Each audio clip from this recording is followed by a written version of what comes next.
बिस्मिल्लाहिर्रहमानिर्रहीम। Today's topic is Wheatstone bridge. Wheatstone bridge हम कहाँ यूज़ करते हैं? It is use for the network of resistances. जहाँ हमारे पास सर्किट में बहुत सारी रेजिस्टेंसेस लगी होती हैं, वहाँ पर हम व्हीटस्टोन ब्रिज की मदद से उसको सॉल्व करते हैं।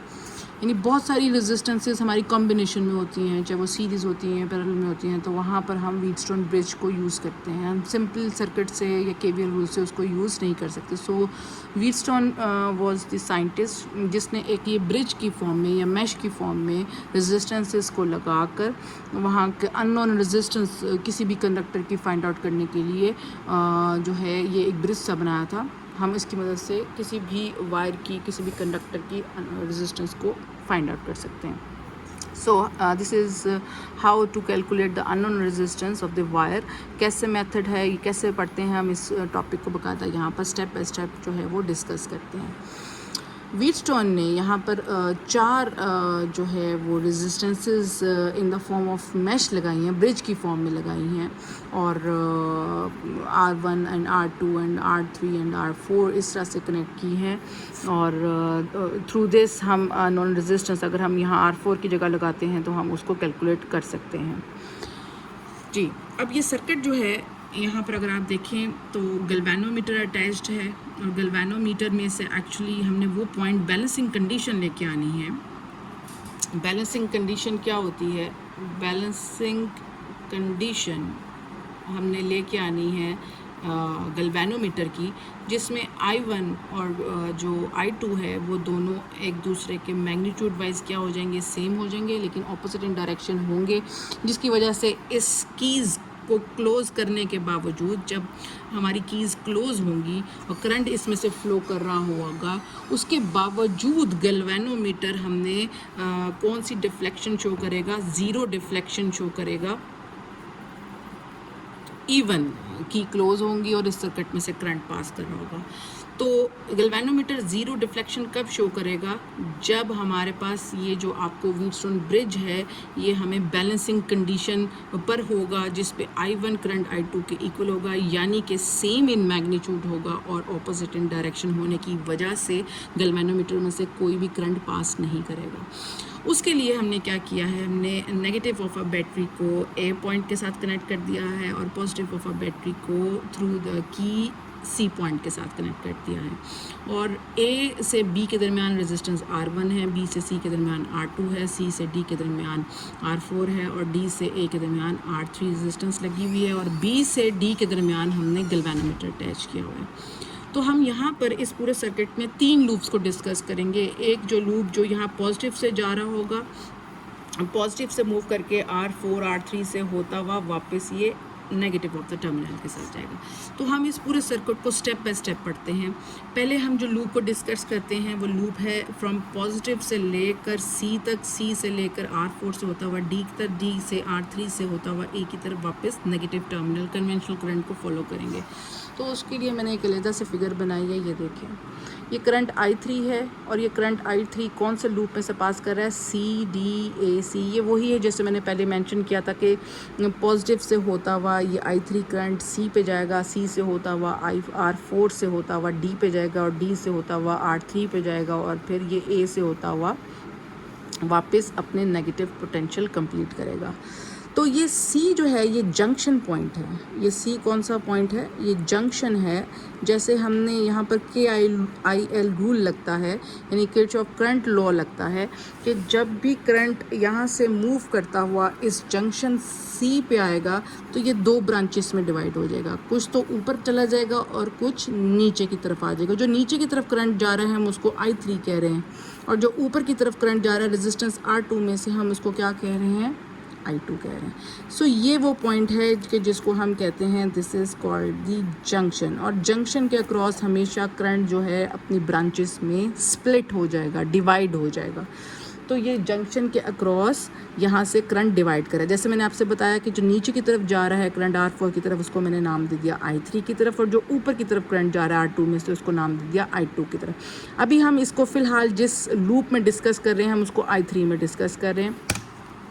तो जो है सबसे पहले हमने जो लूप कंसिडर किया है दैट इज़ CDAC, और इसमें आपने देखा है कि करंट यहाँ से फ़्लो कर रहा है और यहाँ से फ़्लो करने के बाद 2 पाथ्स में डिवाइड हो गया है। अब अभी जो हम पाथ को डिस्कस कर रहे हैं वो R4 से होता हुआ D की तरफ आएगा और D से मूव करता हुआ R3, यानी R3 से अपवर्ड जो डायरेक्शन है इस वक्त वो है I3 की, ठीक है। और इस वक्त R4 में जो डायरेक्शन है वो है I3 की डाउनवर्ड है, टूवर्ड्स D है, और D से अवे जो जा रहा है A की तरफ वो I3 है। तो I3 R4 में से पास कर रहा है और R3 में से पास करता हुआ थ्रू नेगेटिव टर्मिनल अपना एक पाथ कंप्लीट कर रहा है। सो यहाँ से हमने देखा है कि जो I3 है वो कौन से दो रेजिस्टेंस में से पास कर रहा है, R3 में से पास कर रहा है और पास कर रहा है R4 में से। ये एक इम्पॉर्टेंट पॉइंट है जो हमने इसको याद रखना है, जो आगे जाके हम इसको यूटिलाइज भी या यूज़ करेंगे। अच्छा जी, I3 का सिर्फ इतना काम है कि वो इस लूप से होता हुआ वापस आ रहा है।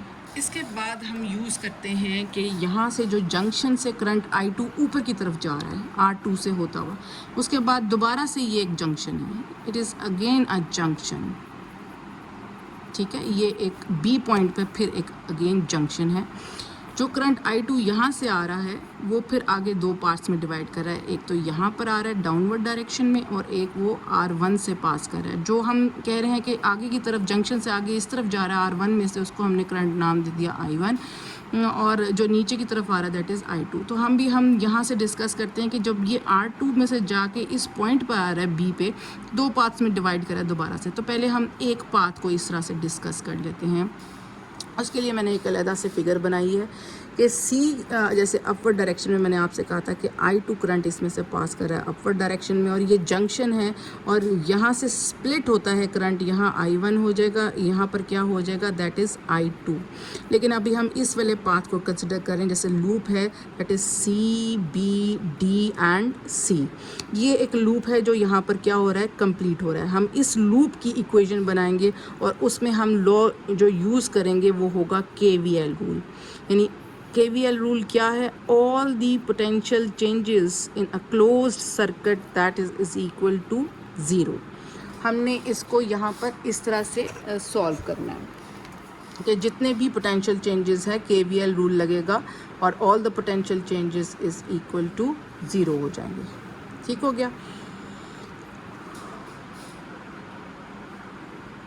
अच्छा जी, अब यहाँ से अगर हम देखें तो हमारे इस पूरे सर्किट में कितनी डिवाइसेस लगी हैं। एक रेजिस्टेंस R2 लगी है, एक यहाँ पर जो ये मैंने गोल सर्कल बनाया है ये गैल्वेनोमीटर है, और इससे यहाँ से कंप्लीट करता हुआ ये C की तरफ आएगा। इसका मतलब है R2 रेजिस्टेंस लगी हुई है, गैल्वेनोमीटर लगा है और R4 लगा है, और गैल्वेनोमीटर की जो रेजिस्टेंस है उसको हम डिनोट करेंगे Rg के साथ। सो इसका मतलब है 3 जगहों पर पोटेंशियल डिफरेंस आएगा या पोटेंशियल चेंज आएगा। हम 3 रेजिस्टेंसेस के अक्रॉस पोटेंशियल चेंज यहाँ पर एक इक्वेशन बनाएंगे। यहाँ पे सबसे पहले I2 किस में से पास कर रहा है, R2 में से, जिसको हम लिखेंगे यहाँ पर that is I2 R2। Potential change आ गया according to the KVL rule, और साथ हम साथ माइनस साइन लगाएंगे। माइनस साइन इसलिए आएगा क्योंकि मैंने आपको पहले भी जैसे पिछले लेक्चर में बताया था कि जब भी रेजिस्टेंस के अक्रॉस करंट पास करता है तो वहाँ पर पोटेंशियल ड्रॉप आता है।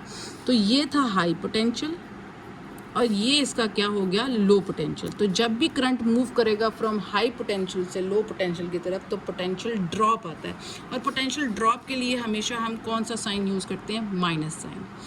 अब जब ये करंट यहाँ पर आ जाएगा तो ये करंट डाउनवर्ड जो है वो उसका फ्लो होगा। अब ये जब डाउनवर्ड फ्लो होगा इस करंट का तो ये रेजिस्टेंस Rg में से पास करेगा। अब जो गैल्वेनोमीटर है ना, ये जो Rg resistance of the galvanometer है यहाँ से पास करेगा। यहाँ आप देखिए कि मैंने 2 डायरेक्शंस करंट की बनाई हैं। I2 जो डायरेक्शन है, U जो करंट आ रहा है उसकी डायरेक्शन है डाउनवर्ड, यानी I2 की डायरेक्शन किधर है, डाउनवर्ड है। लेकिन गैल्वेनोमीटर इज़ कॉमन। यहाँ पर अगर हम नोटिस करते हैं तो गैल्वेनोमीटर कॉमन है इस लूप के लिए भी, इस लूप के लिए भी कॉमन है, और इस वाले लूप के लिए भी गैल्वेनोमीटर क्या है, कॉमन। इसका मतलब है कि करंट जो इस लूप में से पास करेगा डाउनवर्ड वो गैल्वेनोमीटर से पास करेगा, और इस लूप का भी जो करंट इसमें से पास करेगा वो भी गैल्वेनोमीटर से पास करेगा। तो जो हम ये वाला अभी लूप प्रेजेंट कंसिडर कर रहे हैं जिसमें I2 पास कर रहा है, इसमें से जो करंट है वो गैल्वेनोमीटर में से डाउनवर्ड जा रहा है। लेकिन अगर हम ये लूप आगे कंसिडर करते हैं, इसमें से गैल्वेनोमीटर में से करंट किस तरफ जा रहा है? इन अपवर्ड डायरेक्शन। सो यहाँ पर हम मार्क करेंगे कि गैल्वेनोमीटर कॉमन है इस लूप के लिए भी, लेफ़्ट साइड और राइट साइड दोनों लूप के लिए। तो हम कहते हैं कि जो करंट गैल्वेनोमीटर की तरफ इस साइड के लूप से आ रहा होगा, I1 के लूप से आ रहा होगा, उसकी डायरेक्शन किस तरफ होगी? अपवर्ड। सो RG कॉमन हो गया। इसमें दोनों करंट्स एक दूसरे में से क्या कर रहे हैं?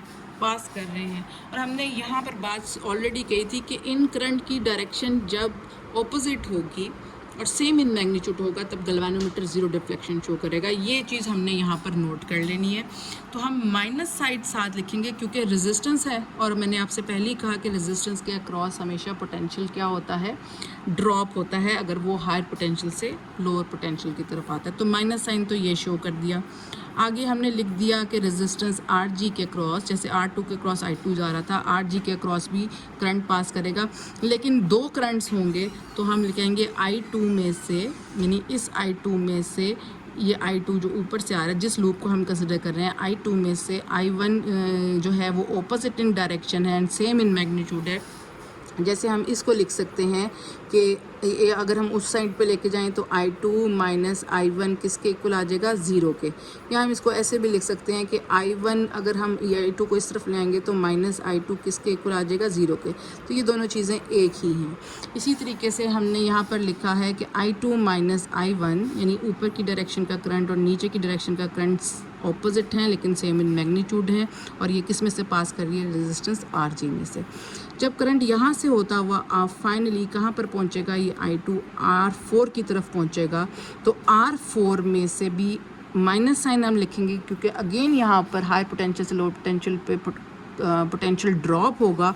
तो पोटेंशियल ड्रॉप को हम जो सिंबल है उसके लिए माइनस साइन साथ शो करेंगे। और I2 जो अपवर्ड डायरेक्शन में जा रहा है, लेकिन हमने ये पहले पढ़ा था कि R4 में से एक और करंट भी पास कर रहा है, वो है R3, और उस R4 में से एक और करंट पास कर रहा है I3, और उस I3 की डायरेक्शन R4 में से किधर है? वो है डाउनवर्ड है। वो किधर है? डाउनवर्ड है। I3 की डायरेक्शन किस तरफ है? डाउनवर्ड है। इसका मतलब है R4 में से भी दो करंट्स पास कर रहे हैं। ठीक है, R4 में से भी दो करंट्स पास कर रहे हैं। एक जो हमने पहले डिस्कस किया था वो डाउनवर्ड फ्लो कर रहा है, R4 में से डाउनवर्ड जा रहा है, लेकिन जो गैल्वेनोमीटर से होके आ रहा है उसकी डायरेक्शन किस तरफ है? उसकी डायरेक्शन अपवर्ड है। इसका मतलब है ये दो करंट्स I3 और I2 किस में से पास कर रहे हैं? रेजिस्टेंस R4 में से। तो हम लिखेंगे कि माइनस के रेजिस्टेंस के क्रॉस कर रहा है तो माइनस साइन आएगा। साथ हम लिखेंगे कि R3 में से पास कर रहा है तो हम यहाँ पर लिखेंगे I2 माइनस I3, यानी ये दो करंट्स किस में से पास कर रहे हैं? R3 में से। वैसे ही RG में से भी दो करंट पास कर रहे थे, I2 और I1, वो हमने यहाँ मेंशन कर दिया। उसके बाद अगर आप देखें कि इस पॉइंट C पे वापस आके हमारा लूप कंप्लीट हो गया। So all the potential changes is equal to zero. All the potential changes is equal to zero. ये हमारे पास एक इक्वेशन बन गई है जिसको हम कहते हैं ये लूप CBDC की इक्वेशन है। सिमिलरली हम जो अब ये करंट यहाँ से जंक्शन से डिवाइड करके R1 से पास करता है जिसको मैंने I1 कहा है, हम सिमिलरली इस क्लोज्ड लूप का भी एक इक्वेशन बना लेते हैं, और वो एक क्लोज्ड लूप मैंने यहाँ पर ऐसे ही लिखा है, बनाया है BADB। हमने इसके भी R1 के अक्रॉस पोटेंशियल डिफरेंस, R3 के अक्रॉस पोटेंशियल डिफरेंस और सिमिलरली गैल्वेनोमीटर के अक्रॉस पोटेंशियल डिफरेंस को, तीनों को पोटेंशियल डिफरेंस को मेजर करके यहाँ लिखना है और उसको इज इक्वल टू किसके कर देना है? ज़ीरो के। सो यहाँ से हम स्टार्ट करते हैं कि B पॉइंट से जब नीचे की तरफ करंट आता है, R1 में से जो करंट पास कर रहा है उसको क्या कह रहे हैं? I1।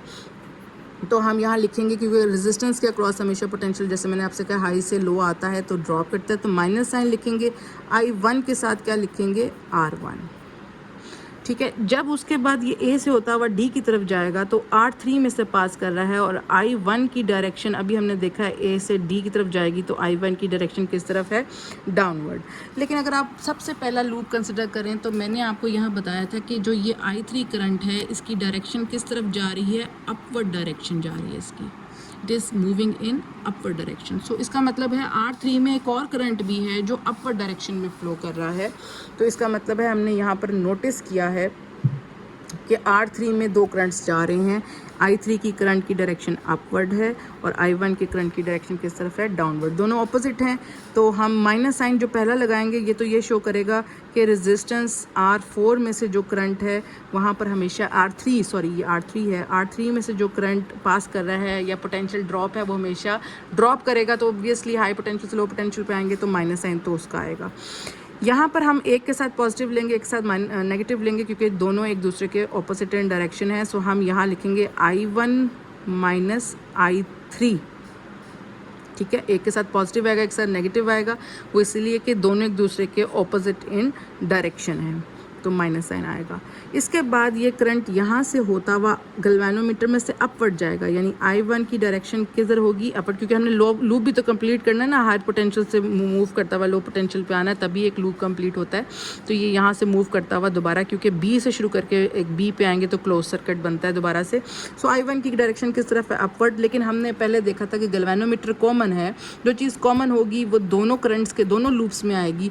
तो यहाँ पर हमने देखा था कि गैल्वेनोमीटर लेफ्ट और राइट साइड दोनों के लिए कॉमन है। तो गैल्वेनोमीटर से एक और करंट भी पास कर रहा है जो I2 है, जिसकी डायरेक्शन है डाउनवर्ड। ये दोनों भी एक दूसरे के क्या हैं, ऑपोजिट हैं। तो हम क्या करेंगे, तो माइनस साइन तो लगाएंगे क्योंकि रेजिस्टेंस के अक्रॉस मैंने पहले ही कहा था आपसे कि पोटेंशियल ड्रॉप आता है, और अंदर जो आएगा that is I1 minus I2। दोनों एक दूसरे के क्या हैं, ऑपोजिट इन डायरेक्शन, जो बैलेंसिंग कंडीशन की बात की थी। और यहाँ से स्टार्ट करके वापस B पॉइंट पर जब आएंगे तो all the potential changes is equal to 0 आ जाएगा, ठीक है। इसका मतलब ये है, ऊपर भी 3 पोटेंशियल चेंजेस थी, वो सबको इक्वल टू 0 कर दिया। यहाँ पर भी 3 पोटेंशियल चेंजेस थी, सबको इक्वल टू 0 कर दिया। अब नेक्स्ट स्टेप में सिर्फ मैंने इसको रीअरेंज करना है, RG को इधर लिखना है, R3 को इधर लिखना है वापस। तो यहाँ से हमने इक्वेशन नंबर 1 और 2 बना ली है। मैंने सिंपल जो है वो जो फर्स्ट वाले में RG को सेंटर में रखा है, तो जो सेकेंड इक्वेशन बनाई थी उसमें भी मैंने RG को सेंटर में ले आई हूँ और मैंने कोई फ़र्क नहीं किया। और यहाँ से मैंने इनको नाम दे दिए इक्वेशन नंबर 1 और 2 के। अब यहाँ से अगर हम देखें तो मैंने आपको पहले भी बताया था कि बैलेंसिंग कंडीशन क्या होती है। ये वो कंडीशन है जिसमें I1 minus I2 is equal to 0, यानी ये वो पॉइंट है कि जिस गैल्वेनोमीटर 0 डिफ्लेक्शन शो करेगा इवन जब करंट पास करेगा सर्किट से, यानी कीज़ क्लोज होंगी, सर्किट में से करंट पास कर रहा होगा, लेकिन गैल्वेनोमीटर कौन सी डिफ्लेक्शन शो करेगा, 0 डिफ्लेक्शन शो करेगा। और ये 0 डिफ्लेक्शन किस तरह शो करेगा कि जिसमें हम कहेंगे कि I1 का जो मैग्नीट्यूड है वो I2 के बराबर है, लेकिन दोनों ऑपोजिट इन डायरेक्शन है। इस वजह से गैल्वेनोमीटर उस वक्त कौन सी डिफ्लेक्शन शो कर रहा है, 0 डिफ्लेक्शन शो कर रहा है। इसको हम बैलेंसिंग पॉइंट कहते हैं और इसमें हम I1 is equal to I2 के कर देते हैं।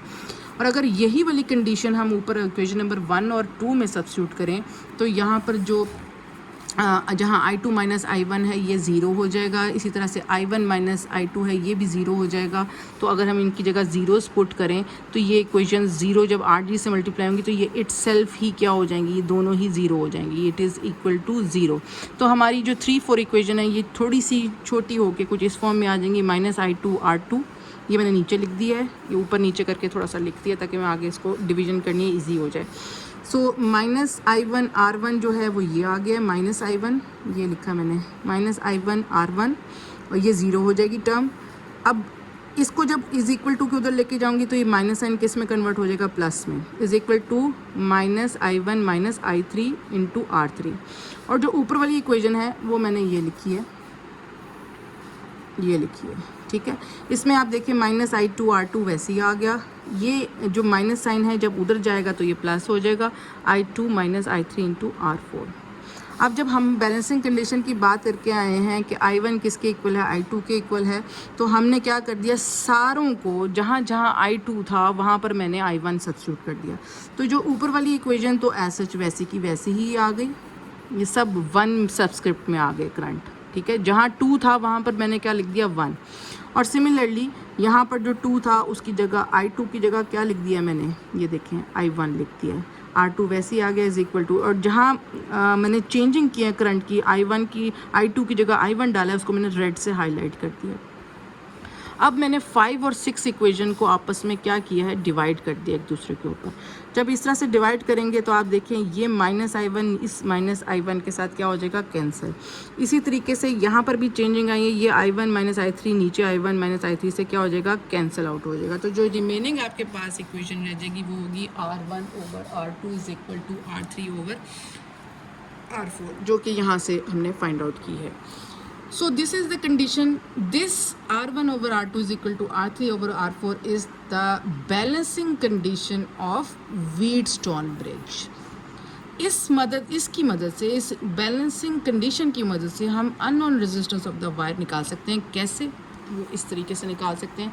यहाँ पर बच्चे ये हमारा 13.9 स्टूडेंट्स, यहाँ को शॉर्ट क्वेश्चन भी होता है कंप्लीट, जहाँ लिखा होता है कि आपने how to find out the unknown resistance by a Wheatstone bridge. तो दिस इज़ द एग्जांपल। यह हमने सेम वैसे ही बिल्कुल सर्किट लगाया है, लेकिन जहाँ R4 है वहाँ R4 की जगह अननोन रेजिस्टेंस लगा दी है, जिसको हमने RX से शो किया है, और RX को हमने सब्स्टिट्यूट किया है, यानी ये अननोन रेजिस्टेंस है जहाँ हमने R4 की जगह लगा दी है। अब फॉर्मूला तो हमारे पास वही r1/r2 is equal to r3/r4 की जगह मैंने क्या लिख दिया है, RX। अगर आप इसको क्रॉस मल्टीप्लाई करेंगे तो RX यहाँ पर जाएगा और R2 इस तरफ जाएगा, तो R2 R3/R1। ये तीनों रेजिस्टेंसेस हमें नोन हैं, ये तीनों रेजिस्टेंसेस हमें नोन हैं। अगर हम इनकी वैल्यूज़ को इस तरह से मल्टीप्लाई और डिवाइड करेंगे तो हमारे पास unknown resistance of the wire आ जाएगी, जो कि हम ओहम में मेजर करेंगे। This is the way the Wheatstone bridge जो है वो वर्क करता है, और हम इसको यूज़ करते हैं जहां हमने कम्बिनेशन ऑफ बहुत सारी रेजिस्टेंस को यूज़ करना है, और वहाँ से unknown resistance of the wire को फाइंड आउट या कंडक्टर को फाइंड आउट करना है, तो हम वहाँ पर व्हीटस्टोन ब्रिज यूज़ करते हैं। Thank you.